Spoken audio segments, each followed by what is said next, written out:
Hi friends, ఒక ఊరు బయట చెట్టు.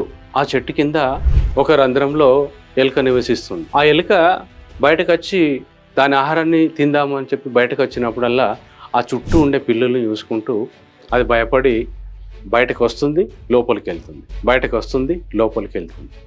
సో దాన్ని ఆ చెట్టు కిందనే కూర్చొని జపం చేస్తున్న ఒక బుద్ధ సన్యాసి చూసి ఎలుకను అడిగిండు, ఎలుక ఏంటి నువ్వు బయటకు వస్తున్నావు, లోపలికి వెళ్తున్నావు, బయటకు వస్తున్నావు, లోపలికి వెళ్తున్నావు, ఏంటి నీ భయం అని చెప్పేసి అడిగాడు. అడిగితే ఎలుక ఏం చెప్పిందంటే, అయ్యా నేను బయటకు రావాలనే ఉంది, నాకు ఆకలిగా ఉంది, ఆహారం వెతుక్కొని తినాలని ఉంది. ఇప్పుడు ఆ రంధ్రం నుంచి నేను బయటకు వస్తే పిల్లులు నన్ను చంపి తినేస్తాయి, అందుకే నేను భయపడుతున్నాను.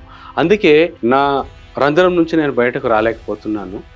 కనుక దయచేసి నన్ను ఒక పిల్లిగా మార్చండి అని చెప్పి సన్యాసిని వేడుకుంది ఎలుక. అప్పుడు సన్యాసి జపిస్తూ ఆ ఎలుకను పిల్లిలాగా మార్చాడు. పిల్లిలా మారిన తర్వాత పిల్లి ఆహారం కొరకు ఇంకా వెతుక్కోవడానికి బయటకు వెళ్ళింది చాలా సంతోషంగా.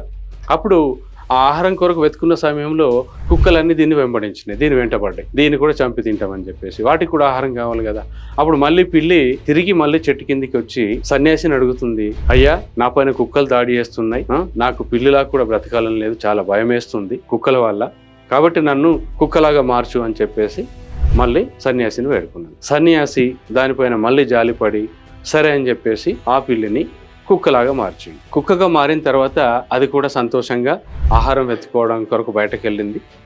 బయటకు వెళ్ళి అడవిలోకి వెళ్ళడము, అటు ఇటు వెళ్ళడము అలా జరుగుతున్న సందర్భంలో ఒకరోజు సింహము దాని వెంటబడ్డది. అది ఆహారం కొరకు అడవిలో తిరుగుతున్న సమయంలో సింహం దాన్ని చూసి దాడి చేసి చంపేయడానికి ప్రయత్నించింది. అప్పుడు మళ్ళీ కుక్క పరిగెత్తుకుంటూ సన్యాసి దగ్గరకు వచ్చేసి మళ్ళీ వేడుకుంది ఏంటిదంటే, అయ్యా నన్ను పిల్లిని చేశావు, పిల్లిని చేస్తే కుక్కలు తరిమినాయి, తర్వాత కుక్కని చేస్తే సింహాలు తరుముతున్నాయి, కానీ ఈ విధంగా నేను వెతకలేకపోతున్నా సొసైటీలో, నన్ను ఒక సింహంలాగా చేయి నన్ను అని చెప్పి వేడుకుంటే అప్పుడు మళ్ళీ ఏం చేశాడు అని చెప్పంటే సింహంలాగా మార్చేసిన తర్వాత అడవికి రాజు అయిపోయింది. అందరు దానికే భయపడాలి. అప్పుడు అడవిలోకి స్వేచ్ఛగా వెళ్ళిపోయింది, జీవితాన్ని సాగించుదామని చెప్పేసి.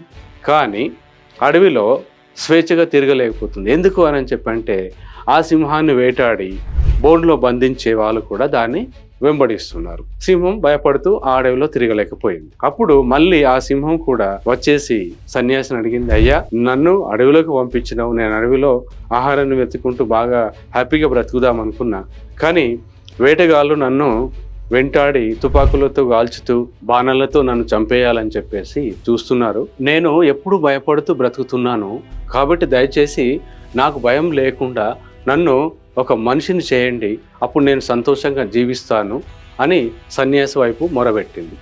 అప్పుడు సన్యాసి నవ్వి, మిత్రమా నువ్వు సింహానివి, అడవికి రాజు అయ్యావు, కానీ భయంతో జీవిస్తున్నావు, అందుకే నీ గుండెలో భయం పెట్టుకొని నువ్వెన్ని రూపాలు మార్చినా, ఎన్ని చేంజెస్ అయినా కానీ నీకు ఇంకా భయం ఉంటుంది. ఎందుకంటే నీ భయం నీ గుండెల్లోనే ఉంది. నేను నా శక్తితో నీ శరీరాన్ని మార్చగలను, కానీ నేను నీ గుండెలోని భయాన్ని మాత్రము తీసేయలేను.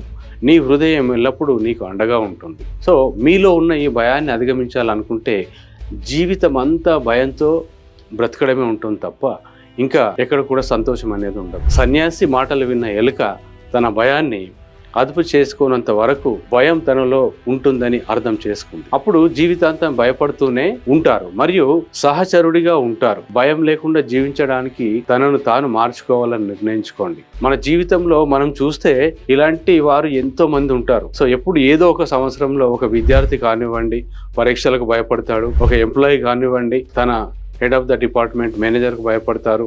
కొంతమందికి భవిష్యత్తు అంటేనే భయం, ముందుకు వెళ్ళలేరు, వెనక్కి రాలేరు.